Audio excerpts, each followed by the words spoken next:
You reach the end of the day completely drained. Your inbox is clear, your folders are reorganized, and you checked off a dozen small tasks. Yet the single thing that matters most is sitting exactly where you left it a week ago. This isn't laziness. Lazy people do nothing, but you were in motion from the moment you woke up. A man can spend a decade in that state and arrive at 50 exactly where he stood at 40, tired, occupied, and no closer to the thing he swore he would build. Consider a man named Daniel. He spent 3 years attacking his day like a soldier, answering every email, taking beautiful notes, and watching strategy tutorials. But the actual product, the hard thing he was afraid to build, did not exist. He had been busy the entire time without ever being in danger. Daniel's 3 years prove that motion and progress are different animals. Frantic activity often serves as a disguise for stagnation, allowing years to slip past while the real work remains untouched. Unlike watching television, fake progress leaves a tangible trail of finished, low-stakes items. You end the day with proof of effort and a full list of completed tasks, which makes it nearly impossible to notice you are hiding. Modern culture reinforces this by treating exhaustion as proof of virtue. We praise people for having calendars that look like war zones, yet we rarely ask if any of that motion touched the thing they actually care about.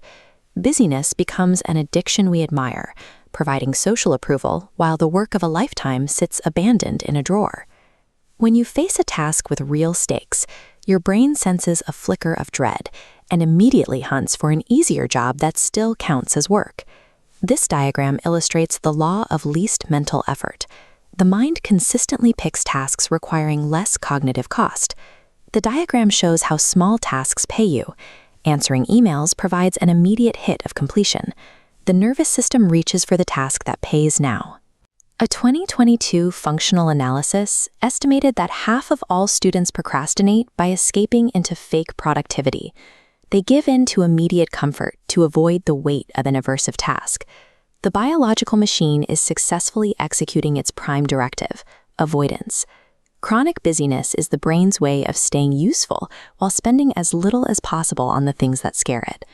Researchers Fusha Soroy and Timothy Peichel found that procrastination functions as a mood regulation strategy. It is driven by how a task makes us feel, rather than how we manage clocks. To make dread go away, the brain switches to something manageable. In that moment of relief, you trade the person you want to become for 10 minutes of immediate comfort. The dread is fueled by a fear of the verdict. As long as the work remains buried under these folders, it cannot fail. As long as the novel is unwritten, it might still be a masterpiece. Leaving the task unfinished protects your image of yourself.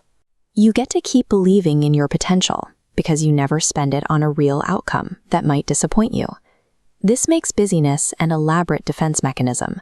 You work yourself into the ground specifically to avoid finding out if your best effort is actually good enough. Seneca observed this in the busiest men of Rome.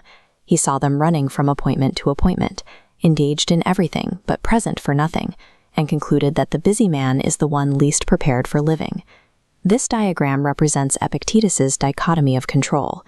To break the pattern, we must separate what is up to us from what is not. You cannot control whether the world applauds your work, but you can control the act of sitting down to try. The shame rests with the choice to stay busy, so that one never has to face the scoreboard. Real strength is the willingness to walk into the room you've been avoiding, to do the work that could measure you. Protecting a perfect score you were too afraid to check is the ultimate tragedy of a life. The years do not wait for you to feel ready. They pass while you stand in the hallway. Waiting for a feeling of readiness is a trap. That feeling is exactly what the brain steals from you to negotiate an escape toward easier work. The commanding hand of Marcus Aurelius represents the internal order required to rise and do the work of a human being.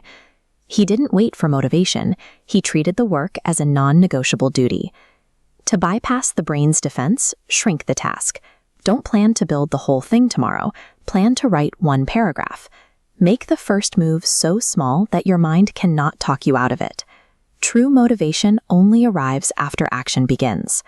The suffering of avoiding the task is almost always greater than the suffering of doing it, but you only discover that once you step into the arena. Tomorrow, ignore the easy tasks. Before the emails and the planning, Does the one hard thing 15 honest minutes. Aim your effort directly at the fear and do the work you were made for.